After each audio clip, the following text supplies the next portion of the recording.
Ladies and gentlemen, let me now introduce Shri Debashish Banerjee, the Managing Director of CSC, and he's been serving as the MD of CSC since May 2018. He is an electrical engineer with proficiency in business management and comes armed with 34 years of rich and diverse industry experience. He started his career from Areva and moved on to Crompton Greaves and Schneider Electric, heading business operations in utility and industry dealer domains. Before joining CSC, he was also CEO of Reliance Energy in Mumbai.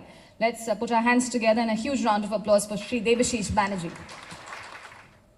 Very good morning to all of you and to the distinguished participants on the dais. This is my third or fourth time I've been here, and I always like to come here because we come to exchange a lot of developments which is going on in the industry, and so that we can bring it to fruition. Now, if I talk on the current scenario, today India is trying to not only surpass being the fifth largest economy, but it's trying to go to the threshold of $7 trillion, being a $7 trillion economy. And with that, electricity is the prime driver for growth, for GDP. Obviously, today we are at a level of about 1,200 units. And the aspiration is to go up to 4,500 units per capita by 2040. Now, what would drive electricity is the clean, safe and affordable use of electricity at the point of use.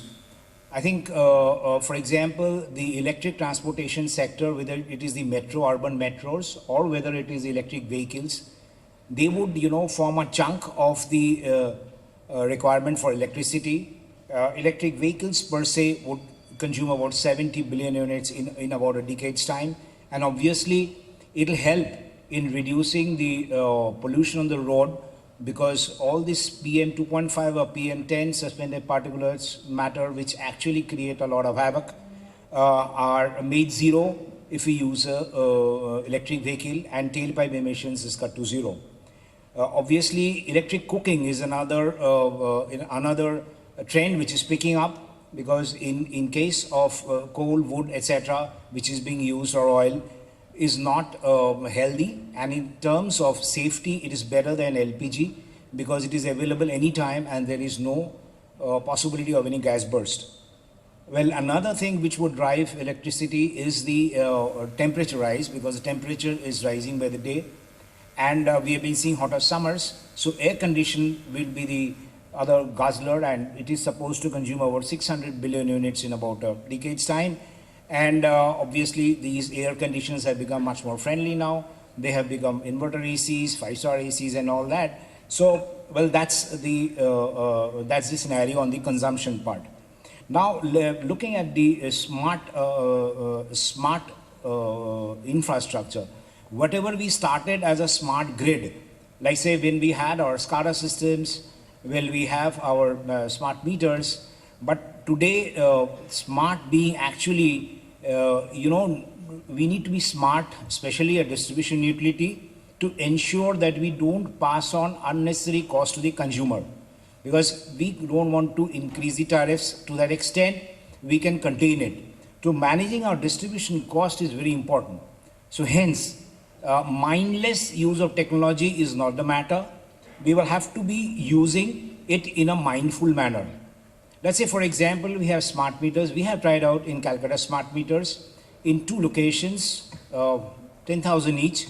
One in a high-end location where we are using it for data analytics, for understanding whether it's a use by commercial, residential, for remote metering, for connection, disconnection. The other we have used in a high loss prone area where we are detecting online, power going down. So we are finding out. But per se, smart meters do not create any kind of distribution loss reduction per se in our urban utility. Maybe in a rural utility it may be different. So we will have to find out what are the actual ROIs for putting up a smart meter and smart grid infrastructure in reference to smart meter. Yes, there are issues. The issues are that technology has to be, universal. It has to be meter agnostic, which is not now. Well, the use in urban utilities would come whenever we have a case of time of use tariff introduced by the regulator, where residential people would have incentives for reducing, for changing their loads in off-peak period, which would help in peak flattening and which would help in reducing the undesired capex. Today, when we design a capex on a system, what we do is that we take the maximum demand. But if you see the maximum demand, for example, for us it is about 2,300 megawatt, whereas the average would be 1,400. So this gap is what needs to be shortened. That will happen by the smart use of infrastructure and our assets. Now, for example, when we use Internet of Things, whenever our sensors are based on the assets, well, it gives us the online monitoring of my health of my assets. So I know which asset, whether it's transformers, switchgears, etc., are on which stage. We take a proactive state and we do just-in-time capex. We reduce the customer outage and we do smart investment. So, for example, when we are working for such kind of things, we are using data analytics. We are working with Accenture, we are working with PwC, and we are working ourselves. We have a big data analytics team with us. And what we are trying to do is that we are finding out that where is the ROI required for the capex and not mindless. Now, for example, drones. We use drones for monitoring our transmission towers because they are on particular heights. We use it for disaster management and monitoring substation. So our point is that we want to be a digital utility, but this digital utility, being a digital utility, it should have us some returns. For example, when we put an automation on an RMU, it involves huge cost. Now, why don't we go in from frugal innovation? We put some automation in kind of our forward passage indicators to know the fall faster. We put some automation into the FRTUs on a low cost. So that is what called mindful smartness, not mindless. Now, for example, today we know that power procurement has become, not day ahead, hours ahead. So we have some power purchase, agreements or arrangements with for our utility. So wherever we want to buy, we can schedule our power within, let's say, a couple of hours. And we get the cheapest power from the exchange. The last year the exchange price was 3 rupees 6 paise. That's using it to the hilt and trying to plan the device settlement mechanism in a way that we can control and reduce the power cost, because for any utility the power cost is the largest chunk of cost, which varies between 75% to 80% of the tariff. Now going forward, for example, what for customers? No, yeah, we have and many guys have these eChat, that means chatbot. Now we are working towards a voice bot.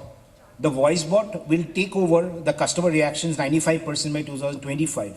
Now why a voice bot? Because we want to reduce a call center cost. Why a voice bot? Because we need to see the customer is being answered anytime and every time and on real time, and not asking them to go through the rigmarole of 1, 2, 3, 4, 5, etc., and then making them wait whether call is engaged. Now going forward, how do we again control cost? Workforce automation.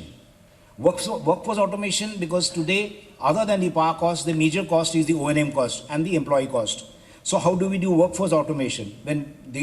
Using GPS-enabled crew, using mobile app that the crew has, where you have the integration of the SCADA, GIS, CRM and all, using GoPro camera for the online, ensuring safety online, on time, on the field. Then going forward in terms of, real-time analytics, like today, how to go to the next level? How to go to the next level is that we have tried out using augmented reality and virtual reality in terms of creating a digital twin of a remote, let's say, relay, which has operated at some point, which is, let's say, about 15-20 kilometers away from the center. So we can, by using either the mobile or the HoloLens, we create a digital twin. We understand what has happened on the relay. and we analyze that, and we try to analyze it and then restore it, and do it so remotely so that finally the restoration happens faster, the travel time is zero, and we do it on the go. So by this, we are ensuring that whatever we use has a use case. It's just not the technology per se. When you're using a virtual reality, creating a walkthrough experience for our guys to be trained, etc., it is all with some purpose. So we do a POC and then we put it on a large scale. Now, for example, we also have tried to introduce, artificial intelligence in noting the predictive analytics or HT faults, because whenever there's an HT fault, there's a large area outage. A consumer, let's say 300 to 400 consumers per DT, if it goes off, a feeder takes off 8 distribution transformers, it goes in 1,000 to 4,000 to 5,000. So in that case, we have experimented with successful that we have made about 70% prediction of the HT faults day ahead. Yes, going on and going forward, we are trying storage on the grid side and the distribution side, and we are also trying to go to the sentiment analysis and using various kind of smart platforms like TikTok, etc., to ensure that how we reach to the customers. Only one thing is that while we use it, I'll end this part here, that we talk on renewables and solar rooftop.